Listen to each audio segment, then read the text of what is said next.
Lo dijo en la primera hora. En la recta final de nuestro espacio hacemos contacto con José Antonio Camposano. Él es el presidente de la Cámara Nacional de Acuacultura. ¿Cómo le va? Bienvenido, José Antonio. Fabricio, muy buenos días y buenos días a quienes nos escuchan a través de la señal de Sonorama esta mañana. Gracias a usted por atendernos. A ver, ¿cómo ha analizado el sector que usted representa, el sector acuacultor, el sector camaronero, fundamentalmente los términos de la Ley para el Desarrollo Económico y Sostenibilidad Fiscal, la llamada reforma tributaria que está vigente desde hace una semana, desde el lunes de la semana anterior? ¿Esta reforma afecta de alguna manera al sector que usted representa, José Antonio? Muchísimas gracias por su pregunta. Sí, efectivamente hay una afectación. Eso fue advertido tanto a las autoridades del Ejecutivo como a los miembros de la Asamblea Nacional, que lamentablemente privaron la posibilidad de que ese texto sea mejorado y que de alguna manera se evite el impacto, especialmente a los sectores rurales, en el caso del sector camaronero, sectores platanero, bananero, cacautero y demás, que trabajamos en zonas rurales, ¿no? El aplicar un impuesto al patrimonio, ¿no? Que dicho sea de paso no es sinónimo de utilidad, menos aún de liquidez. Impuesto al patrimonio que incluya gravar tierras rurales en producción, es agregar un costo adicional a un sector que está severamente afectado, un sector rural cuya pobreza se ha venido incrementando de manera sistemática en los últimos años y que, por el contrario, en lugar de brindar un alivio a aquellas zonas rurales que hoy siguen sufriendo una importante migración a los polos urbanos para buscar mejores condiciones de vida, se les da un golpe adicional. ¿Y por qué digo un golpe adicional? Porque usted puede tener pequeños tenedores de tierra cuya finca constituye su único patrimonio sobre el cual trabajan para generar un sustento, pero también tiene más grandes extensiones de tierra que a través de la contratación de personal, normalmente de las mismas zonas rurales, a través del pago de ese jornal, se genera bienestar para esa gente. Cuando usted a esas unidades productivas, pequeñas, medianas y grandes, las afecta con un nuevo costo, les está diciendo que en lugar de caminar hacia la prosperidad de esa zona rural, la sigue afectando, aun cuando ha tenido que pasar momentos muy duros como los de la pandemia. Entonces, digamos que la ley como está aprobada tiene un impacto al sector productivo, pero lo que más preocupa es que la economía ecuatoriana es una economía deformada por una serie de políticas públicas que afectan los costos de producción. ¿Cuáles son estos? Por ejemplo, el ISD, aranceles que todavía no se revisan, el IVA que está vigente, la tarifa IVA cero para sectores primarios de la producción que todavía no entra en vigencia, el impuesto a los consumos especiales y demás. Entonces, cuando usted tiene esta economía deformada y eso no se corrige y por el contrario se agregan a través de este proyecto de ley otros costos nuevos, no estamos caminando en la dirección correcta hacia mejorar la competitividad, que era lo que se esperaba. Si usted va a corregir ciertos desbalances fiscales, bueno, por el otro lado genere alivios al sector productivo, pero no se han generado alivios al sector productivo y por el contrario se le sigue cargando de costos. Ahora, en el proceso de construcción de los informes en la Comisión de Desarrollo Económico de la Asamblea, ¿ustedes hicieron notar estas instrucciones que menciona José Antonio?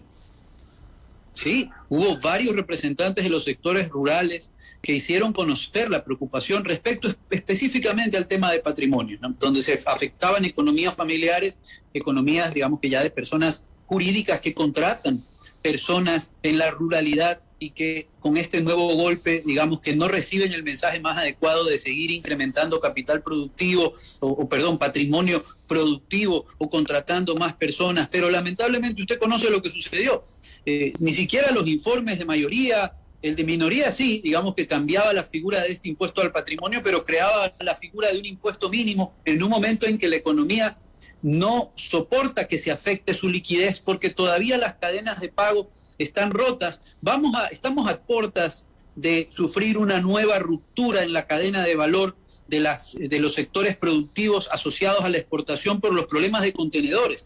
Cuando esa cadena de valor se rompe, la cadena de pago se va a romper. Es decir, vamos a vivir fenómenos muy similares a los de la pandemia marzo-abril del año pasado por motivo de este problema logístico y aparentemente eso es algo que las autoridades no están viendo porque están grabando al ciudadano y a las empresas como que estuviéramos en una situación de franca recuperación económica que no es así.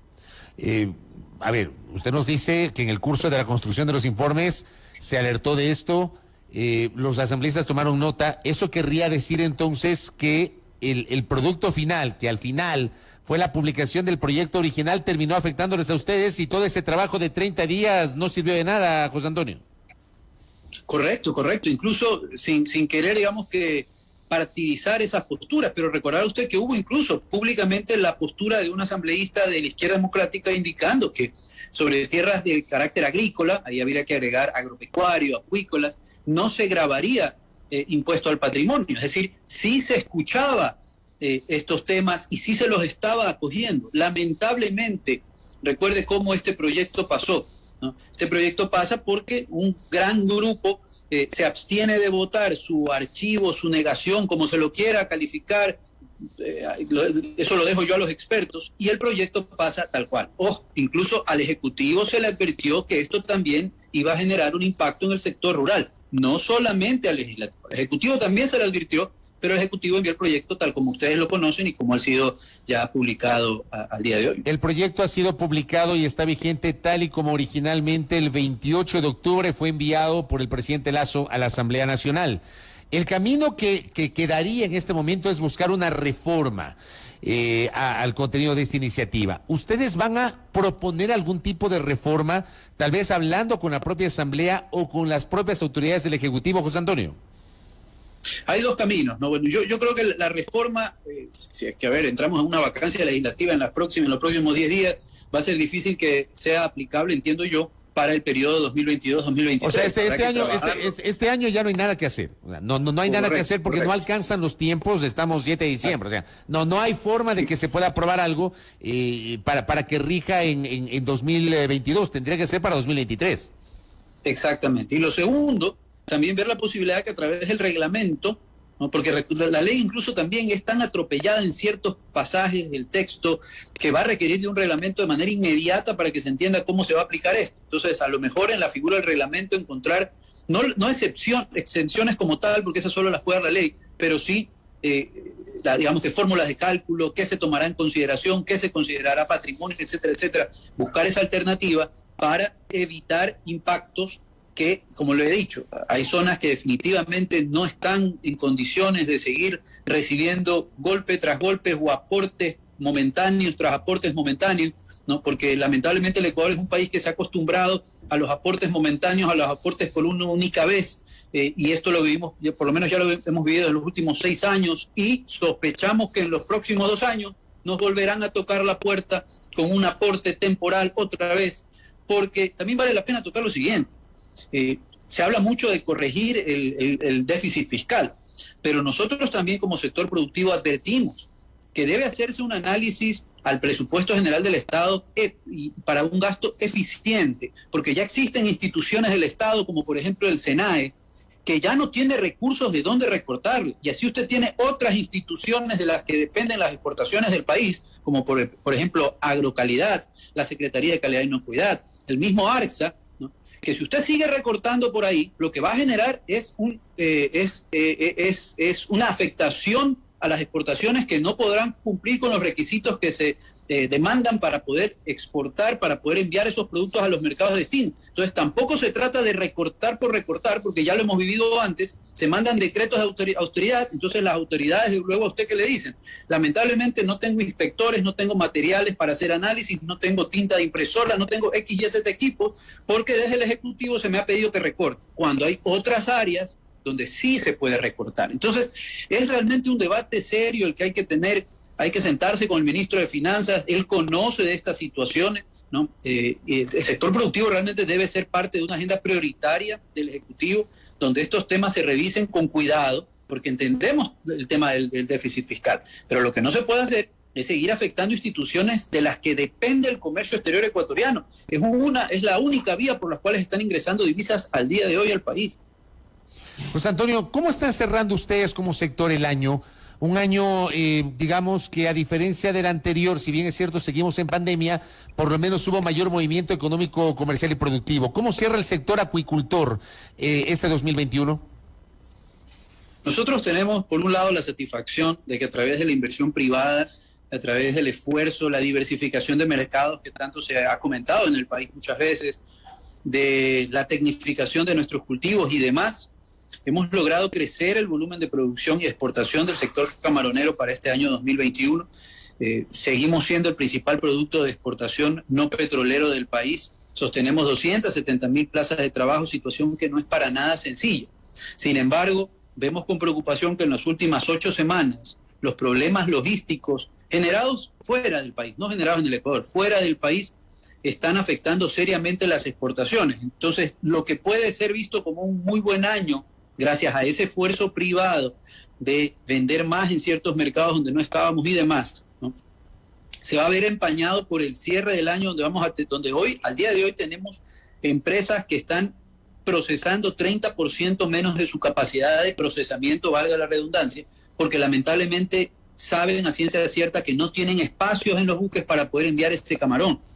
Y esa situación va a ser reflejo de lo que vamos a vivir en los primeros 6 a 8 meses del año 2022. Entonces, conociendo esto, dejando ya de lado un año que, como le digo, con mucho esfuerzo nos ha permitido crecer, y eso le hace bien al país en zonas donde hace falta seguir generando empleo, y estamos generando empleo. Lo decimos con mucho orgullo, pero también vemos con mucha preocupación que estas situaciones que demandan políticas públicas que por lo menos fomenten o por lo menos hagan un contrapeso al impacto que vamos a tener por la caída de la logística internacional de exportación, no se está dando, y eso va a afectar el primer semestre de 2022. El caso del camarón es particular porque es un cultivo de ciclo muy corto, entonces todos los impactos usted los ve a los siguientes 70, 90 días, que es lo que vamos a experimentar más o menos en el mes de febrero, a partir del mes de febrero, cuando la producción camaronera empiece a decaer, porque en vista de que no hay cómo atender los mercados por un problema logístico, usted tiene que ajustar su sistema de producción para que no genere un exceso de oferta,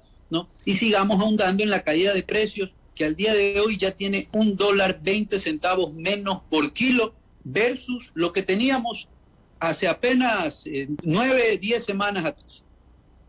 Lo último, José Antonio, hay unas reformas que fueron tramitadas la semana anterior en primer debate en el Pleno de la Asamblea Nacional a la vigente Ley Orgánica de Pesca y Acuicultura. ¿Hay tramos de esa normativa que preocupan al sector camaronero? Bueno, la Ley de Pesca y Acuicultura es un texto que fue trabajado casi 6 años y medio, con varias administraciones del Ejecutivo, luego llegó a la Asamblea Nacional. Hubo un trabajo muy intenso en la comisión que elaboró los informes para sus debates respectivos. Desde el punto de vista de la acuicultura es una ley muy buena, es una ley que ha generado certeza jurídica a un sector que durante 45 años creció sin ley. Crecimos a través de un reglamento, la Ley de Pesca, que no regulaba acuicultura, se regulaba a través de reglamento. En ese caso yo debo aceptar que la Asamblea Nacional, reconocer que la Asamblea Nacional hizo un muy buen trabajo con ese, digamos que capítulo referente a la actividad acuícola. Hoy en día entiendo que las reformas van más por el lado pesquero. Nosotros, al ser sector acuicultor, digamos, no nos vemos influenciados por esos cambios. Entiendo que hay voces a favor de los cambios, entiendo que hay voces en contra de esos cambios, y ya corresponde que en la Asamblea ese debate se lleve a cabo con altura y se determine con los actores, con las autoridades, cuál es el mejor camino, ¿no? De lo que entiendo, hay un par de artículos que realmente hacen un par de puntualizaciones nada más, no generan impacto para el sector, ¿no? No tocan al sector, y por tanto, digamos que es un debate que lo estamos siguiendo, pero entendemos, y lo hemos dicho así en la comisión, que como no hay modificaciones al capítulo referente a acuicultura, pues nosotros nos mantenemos, digamos, en una posición neutral porque no se afecta a nuestra actividad. Eso sí, vamos a seguir de cerca los debates en caso de que se pretenda modificar algo en materia acuícola. Y como le digo, es una ley muy nueva, tiene muy pocos meses de estar en vigencia, se trabajó durante muchísimos años. Entonces, sí da un poco la atención, de todas maneras, que una ley tan nueva, con un trabajo de tanto tiempo, se lo quiera modificar a menos de 2 años de haber sido promulgada. Correcto, José Antonio. Gracias por estos minutos para hablar sobre la situación del sector camaronero en su condición de presidente de la Cámara Nacional de Acuicultura. Muy amable. Gracias, Fabricio, por su invitación, y a todos que nos escuchan a través de Sonorama, un muy buen día. Gracias a nuestro invitado, José Antonio Camposano. Él es el presidente de la Cámara Nacional de Acuicultura. 8:59 en la primera hora. Primera plana. Todas las noticias, todas las voces.